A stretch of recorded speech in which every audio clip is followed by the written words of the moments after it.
இலக்கை நோக்கி டுவர்ட் த கோல். இந்த நிகழ்ச்சிக்கு உங்களை அன்புடன் வரவேற்கிறோம். Praise the Lord. ஆண்டவராகிய இயேசுவின் இனிய நாமத்தில் உங்கள் யாவருக்கும் இந்த புதிய நாளிலே அன்பின் வாழ்த்துக்கள். ஏசாயா தீர்க்க தரிசன புஸ்தகம் 30ஆம் அதிகாரம் 19ஆம் வசனம். இனி நீ அழுது கொண்டிராய். ஆண்டவர் இன்றைக்கும் உங்களை பார்த்து சொல்லுகிற ஒரு ஆசீர்வாதமான வார்த்தை, என் மகனே, என் மகளே, இனி நீங்க ஒருபோதும் அழுது கொண்டிருக்கும் சூழ்நிலை உங்களுக்கு இருக்காது. அழுகைக்கு பல காரணங்கள் இருக்கலாம். உங்க குடும்ப சூழ்நிலையை நீங்க நினைச்சு பார்க்கும்போது உங்களை அறியாமலே நீங்க அழுதுட்டு இருக்கலாம். உங்க வாழ்க்கையில நீங்க எதிர்பாராத விதமாய் ஒரு இழப்பை சந்தித்தது நிமித்தம் அந்த இழப்பு உங்களை மிகுந்த வேதனைக்குள்ளாக்கி, அது எப்பெல்லாம் உங்க நினைவுக்கு வருதோ அப்பொழுதெல்லாம் உங்க கண்கள் கண்ணீரால் குளமாகலாம். அல்லது சரீரத்தில் உங்களுக்கு இருக்கிற வியாதி, அதனால் உண்டாகும் வலிகள், வேதனைகள் உங்களை அழ வச்சிட்டு இருக்கலாம். உங்க குடும்பத்தில் இருக்கிற ஒரு நெருக்கடியான சூழ்நிலை, தவிர்க்க முடியாத ஒரு சூழ்நிலை, வெளியில வர முடியாத ஒரு சூழ்நிலை, தாங்க முடியாத ஒரு காரியம், சமாளிக்க முடியலையே அப்படின்னு நீங்க நினைக்கும் போது அது உங்களுக்கு அழுகைக்கு காரணமா என்ன செய்யலாம் இருக்கலாம். உங்க பிள்ளைய நினைக்கும் போது, என் பிள்ளைக்கு இன்னும் கல்யாணம் நடக்கலையே, அது உங்களுடைய அழுகைக்கு காரணமா இருக்கலாம். என் பிள்ளைக்கு இன்னும் குழந்தை பாக்கியம் இல்லையே, அது உங்களுடைய அழுகைக்கு காரணமா இருக்கலாம். என் பிள்ளை நல்லா படிக்க மாட்டேன்றானே, அது உங்களுக்கு அழுகைக்கு காரணமா இருக்கலாம். நல்லா படிச்சிருக்கான், ஆனா என் பிள்ளைக்கு ஒரு நல்ல வேலை இல்லையே, நீங்க டெய்லி அழுதுட்டே இருக்கிற ஒரு ஆளா இருக்கலாம். உங்க கணவர் சரியில்லை, வேலைக்கு போக மாட்டேன்றாரு, சம்பாத்தியம் பண்ற பணத்தை வீட்டுக்கு தர மாட்டேன்றாரு, அநியாயமா செலவு பண்றாரு, அல்லது தன்னுடைய உடலையே வருத்துற மாதிரி தவறான பழக்கங்களில் அவர் ஈடுபடுகிறார். அதெல்லாம் நினைக்கும் போது நீங்க அழுதுட்டே இருக்கிற ஒரு நபரா இருக்கலாம்.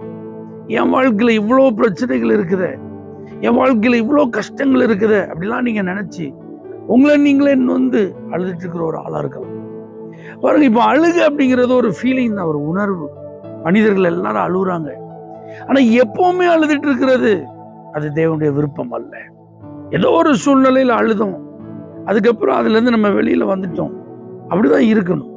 அப்ப ஆண்டவர் இன்னைக்கு அதைத்தான் விரும்புறார். நீங்க அழுதுங்க, உண்மைதான். அழுகிறதற்கு நிறைய காரணங்கள் இருந்தது, இதனாலதான் நான் அழுகிறேன், வேற என்ன செய்ய, எனக்கு அழுகிறத தவிர வேற எதுவுமே தெரியல நீங்க சொல்லலாம். ஆனா இப்போ உங்களுக்கான பதில் என்னன்னா, நீங்க கூப்பிடும் சத்தத்தை கேட்கும் ஒரு தேவன் இருக்கிறார். ஏன் அழுறீங்கன்னு சொல்லி ஆண்டவர்கிட்ட சொல்லுங்க. ஏசப்பா, இன்னைக்கு நான் அழுதுட்டு இருக்கிறேன்னா இந்த சூழ்நிலையினாலதான் நான் அழுதுட்டு இருக்கேன், இந்த காரியங்கள்லாம் இப்படி நடந்ததுனாலதான் நான் அழுதுட்டு இருக்கேன், இதெல்லாம் என்னால தாங்க முடியல அப்படின்னு நீங்க சொன்னீங்கன்னா, உங்க கூப்பிடுதலின் சத்தத்துக்கு அவர் உருக்கமா இறங்கி அதை கேட்டவுடனே உனக்கு மறு உத்தரவு அருளுவார். அதுதான் உங்க அழுகைக்கு ஒரு முற்றுப்புள்ளி வைக்கும் ஒரு காரியம். மனம் விட்டு நீங்க கர்த்தர்ட்ட சொன்னீங்கன்னா அவர் இறங்கி உங்க மேல மனதுருகி உங்களுடைய சத்தத்தை கேட்டு உங்களுக்கு மறு உத்தரவு அருளுவார். அந்த அழுகைக்கான காரியங்களை கர்த்தர் நீக்குவார். உங்க வாழ்க்கையில ஒரு அற்புதம் நடக்கும். அது எப்ப நடக்கும், எப்படி நடக்கும்லாம் நீங்க யோசிக்க வேண்டாம். உங்க வேலை அழுதுட்டு இருக்கிற நீங்க ஆண்டவர்கிட்ட வாங்க, ஆண்டவருடைய சமூகத்துல என் அழுகையை மாற்றுங்கப்பான்னு சொல்லுங்க. உங்க அழுகை ஆனந்த களிப்பாய் மாறும்.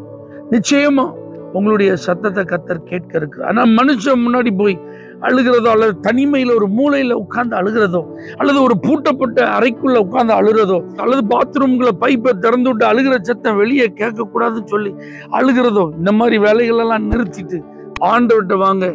நீங்க அழுகிறதற்கான காரணத்தை கர்த்தர்ட்ட சொல்லுங்க.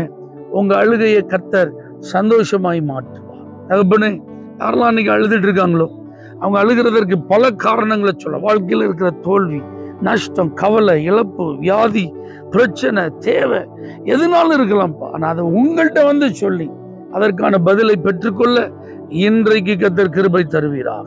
இயேசுவின் நாமத்தில் பிதாவே, ஆமென். For prayer contact Pastor J. J. Kumar, El Shaddai Ministries, 9500252586, Surandai.